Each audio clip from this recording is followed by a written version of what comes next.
I've lived, and as a young person who grew up in the city of Detroit, with all the stuff that we went through, I've lived some tremendous lives. Tonight, Ike McKinnon, in his words, as the deputy mayor leaves office, he has so much to say about the police, the city, and your family. It's funny, if you're out with Ike in public as he leaves his post as deputy mayor, a lot of people still call him chief because the 4.5 years he spent as Detroit's police chief. Well, he certainly has left his mark on this city in so many ways, and as he retires, he took time to talk to our Karen Drew about lessons learned and hopes for the next generation. Oh, when I first met Ike McKinnon, I was a street reporter here at Local 4, responding to crime scenes. He, too, would show up at those scenes as police chief and always seemed to take the time to talk to anybody in the neighborhood, not just about the crime that happened, but trying to help shape and mold the next generation with words of inspiration. As you will see, he is still trying to do that as he leaves office as deputy mayor. We had almost 2 million people in the city. And we went down to now 700,000 to see us at our zenith, at our apex, and the problems that we went through. As Ike McKinnon has seen Detroit transform, he too has made many changes, despite what happened when he was a young man. These 4 officers who were called the Big Four, what they did was they grabbed me, threw me up against the car, and started beating me for no reason other than the fact that I was who I was. And I say it was the right time for them, the wrong time for me.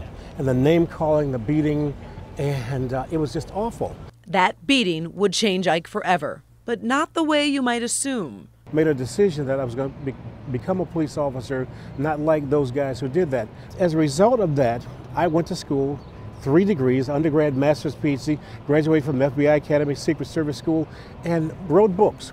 Ike says he'll get back to writing after he leaves his city post. But first, he has some lessons he wants all of us to learn.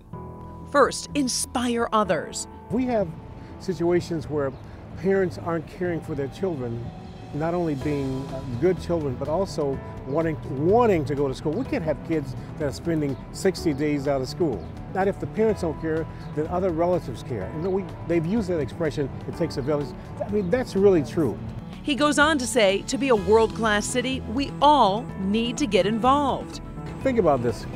The last voting, I think, primary, we had probably 11% of the people who voted. That's awful. You know, think about the people who fought so hard for the right to vote. We've got to get people to vote if they want to make specific changes. Of course, his time as police chief has forever changed him. His goal, to change the mindset of our young. What scares me is the fact that people who just don't care.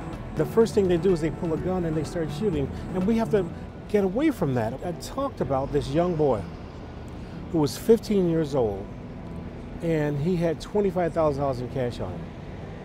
$25,000 in cash. And I said, where'd you get this money from? He said, I invested wisely. I said, well, I know what you're doing. Well, he was doing drugs. I said, young man, if you continue to do this, you won't live to be 16. Karen, what he said to me was prophetic, but also frightening, because he didn't live to be 16. He was killed a few months later. As Ike leaves office as deputy mayor, he's proud of the changes, the growth here. And think about the price of homes, how they're going up in the city. I mean, it's beyond one's imagination, and we didn't think it was going to happen, but God, what the mayor's doing and others are doing to make this tremendous change in our city. So what's next for the city leader? I'll be teaching education classes and probably some law enforcement classes. And of course, spending more quality time with family, thankful for all he's experienced. The lives that I've lived, and as a young person who grew up in the city of Detroit, with all the stuff that we went through, I've lived some tremendous lives. He sure has. Reporting from downtown, I'm Karen Drew, Local 4 News. I have a certain skepticism about his ability to retire, at least in any kind of classic understanding. He's not just going to. He's going to be teaching. He's only 72 years old, and you just know somebody like that. You just can't. He's just not going to sit down. But it's just not in him. Done so much for our city, and we appreciate you, Ike.